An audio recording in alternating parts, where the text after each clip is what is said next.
KCC105, week number 3. I know normally we have those big titles and everything, but we're just going to jump right into the math for this week's video, talking about exponential modeling. This might look familiar from week number 2. I talked about the data from Google, the stock prices, and we were able to make a linear model and we were able to get an equation. Let's make sure you know how to do that for an exponential model. And in particular, if you're like, wait, I don't remember all these numbers and everything. Well, okay, that's fine. We can delete everything, and I'll just start over real quick. Make sure we go back to the beginning. I went to finance.yahoo.com, and I'm able to get some time sequenced data. In other words, the stock price over time. You can do this on Wikipedia, get population of a city. You can talk about the profits of your restaurant. Maybe if you're in an industry, you already have specific time sequence data, but I'm going to go with this financial information. So I highlight it, I copy it, Control C on my computer, and I go back here and I go Control V, which pastes it. I now have time sequenced data, and now I'm going to want to graph it. Last week we did linear model. This week we're going to do exponential model. I talked about last time we had all these different numbers: opening price, high price, low price, low price, adjusted close. That's what we're going after. So I'm going to insert a column right here. Now these are the numbers I'm focusing on. What did the stock price close at? And now I need to number these because it's time sequence. Sequence means it goes in order. When did it start? This is the first one. I'll put a 0.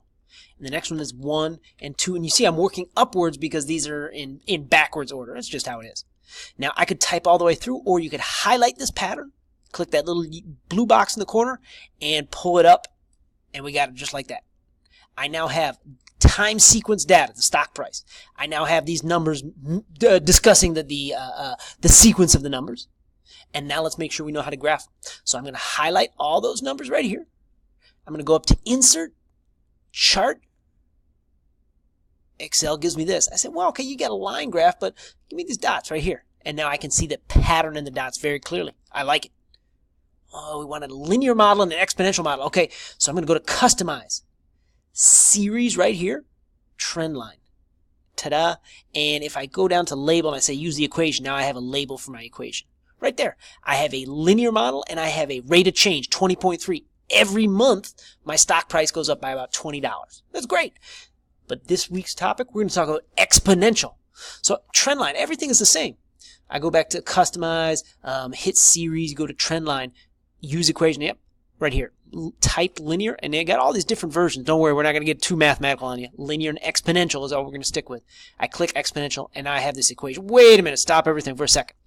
The last thing you need to know before you take the comprehension check this week is, how do I make this make sense with the exponential model we talked about in week 2? I had a quick video. So I'm going to type out this equation right here. 774 E, and then it has this little character, which means exponent, 0.0228x. Okay, that is what I'm getting out from Google Sheets. If you use Microsoft Excel, you'll get something very similar. How do I make sense of this? Because last class we talked about, in week number 2, we talked about an equation that had this equation, B1 plus percentage exponent to the x. So I have these two different equations. How do I reconcile those as you were? Now look at this number up in the front, 774. That's the same as this B number, 774. It is the starting value. Okay, so in other words, when Google Sheets gave me this equation, they tell me 774. That tells me my stock price starts about $774. Okay, that seems reasonable.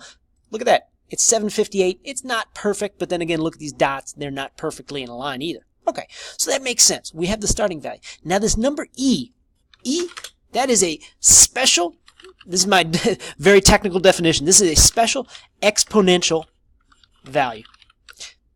If you want to know more about E, I'd be happy to tell you because I'm a math person by nature, by training, and there's a lot of really intricate things going on in that number. But that's not what this class is about. So I'm going to leave that by the wayside. But E is a very special number. And you're like, what? E is a number? It is. It is in this scenario. Now, the exponent, the 0.0228, that is my percentage growth. Right there. So in other words, what does when Google Sheets gave me this exponential model, they told me the growth was 2.8%. Okay, that's And that's pretty good, and that is a nice interpretation. You can say, hey, the Google stock price grows at 2.28%. What you want to do is you want to be very careful. What is the time frame that I'm talking about? If you go back to my data, I'm talking about every month. So this is 2.28% every month.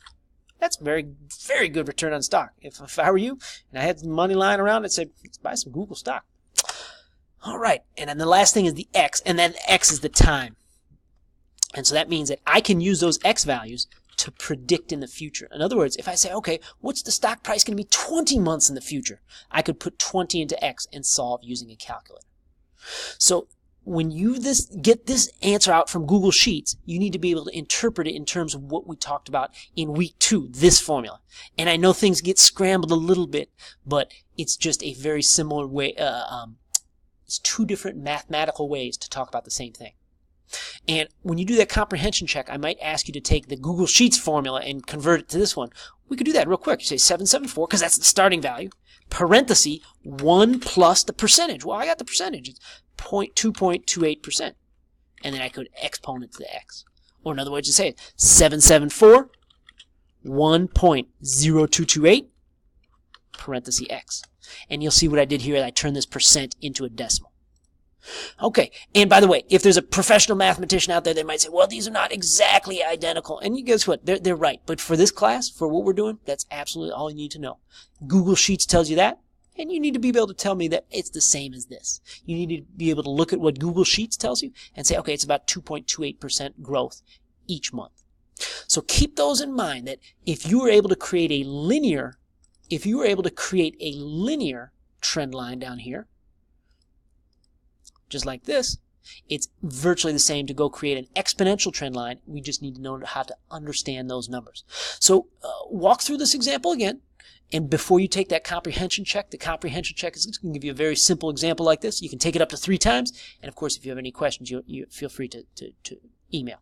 And we are going to be using models like this for the week 3 assignment. Any questions? Let me know via email.